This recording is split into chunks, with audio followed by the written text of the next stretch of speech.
What's up, guys? We are back with some content that is not Mermaid. It's also not the next part of the starter series, but I promise, guys, after May is over and I have some more time on my hands, I will make the water starters. I am really excited for it. I haven't had time. I've been super busy for the past few weeks between commissions and creating a new mermaid every day.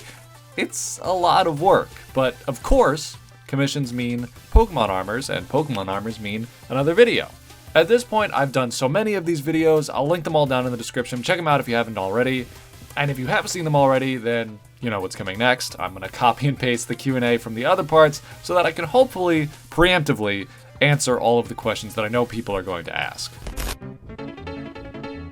I work in a program called Procreate. It's an app for the iPad. It's super intuitive and very affordable. I highly recommend it to anyone just breaking into digital artwork. The models you see me drawing over are posed by me in an app called Art Pose. There's a male and female edition, and I recommend both for anyone who doesn't have 24/7 access to nude human models. I would also like to advise any artist not completely familiar with human anatomy to not trace over the models like I do in these videos. Without an internalized understanding about how the human body works, tracing characters will end up looking awkward and uninformed. Learn human anatomy from real humans, not from apps like Art Pose. They're good models, but not great for teaching anatomy. These pieces were all commissioned by individuals who contacted me through my Instagram. I'll link my page here. I take on about 5 to 7 commissions every 2 weeks or so, and it's often first come, first serve.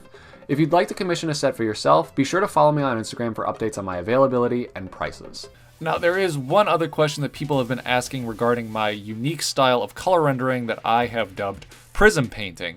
People have been requesting tutorials and more detailed explanations into that process. I would one day like to oblige you guys, but it'll probably be its own video, so if that's something you guys would like to see, let me know down in the comments. Oh, and there's one more thing you guys should know. Due to popular demand, I've started uploading these designs to my personal Redbubble. They're available as stickers, mugs, t-shirts, phone cases, prints, and a bunch of other stuff. So if you want to grab one of those 8 available designs, be sure to click the link down in the description. Okay, now it's time to move on to the good stuff, so sit back and enjoy the 3 newest Pokemon armor designs that I have done for these commissions. The first of the 3 designs was my Milotic. Just right off the bat, I love this Pokemon.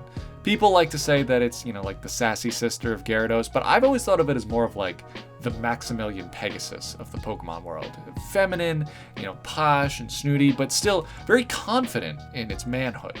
And the client who commissioned this piece kind of felt the same way because they asked that the design be of a feminine male mage.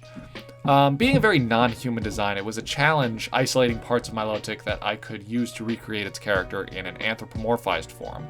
The elements that I latched onto the most were kind of these stained glass-like geometric patterns that compose the lower half of the Pokemon. To be honest, I probably could have integrated them in a more interesting way, and overall I think the final design, it looks a little cluttered, but I'm happy with a lot of the smaller details of this design, particularly the arm and these ribbon sleeves that I gave him. If I could go back and change something, I'd want to add more translucent flowy pieces into the look. I feel like he's a little too bulky right now.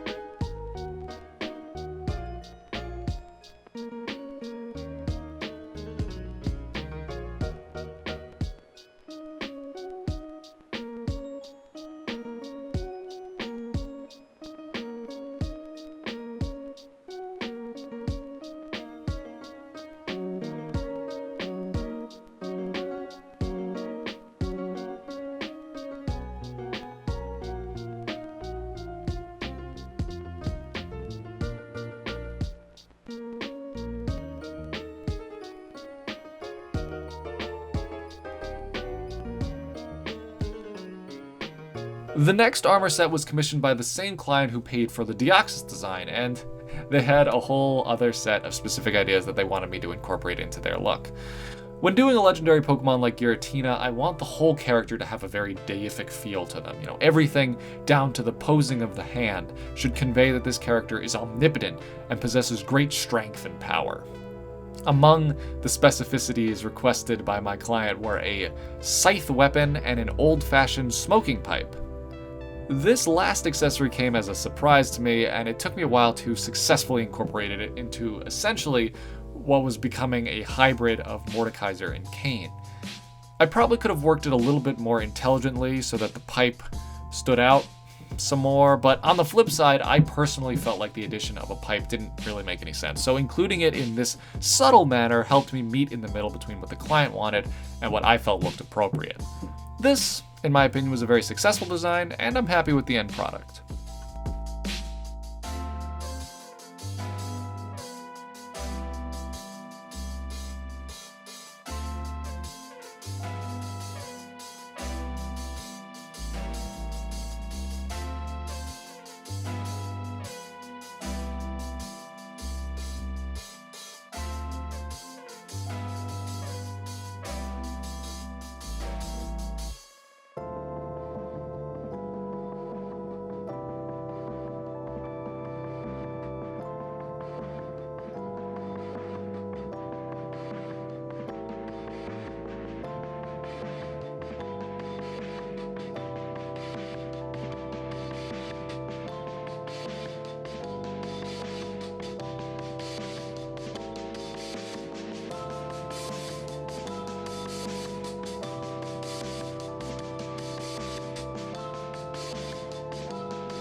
The last piece we'll go over in this video is an armor set that was so improvised that I was sure that I wouldn't end up liking it.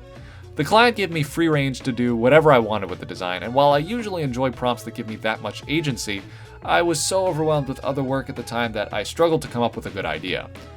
I just kind of let my brushstrokes decide the shapes of the design, and as I scribbled, I started to create something that was very reminiscent of Airman from Mega Man.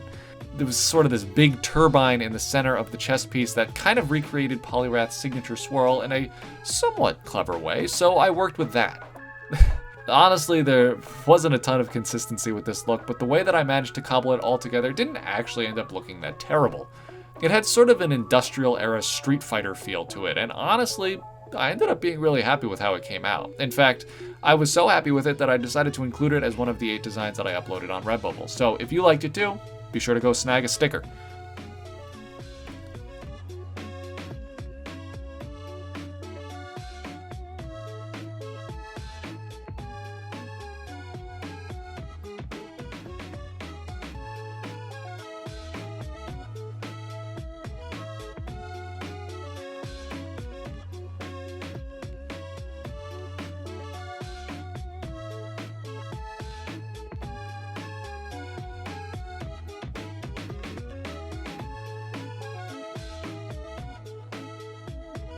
Alright fam, I hope you all enjoyed these new armor sets. Let me know down in the comments which one was your favorite. I promise that I'll get you those water starters and, the next league fixes and all of that stuff after May is over, but for now, enjoy the rest of Mermay, and I will see you all in the next video.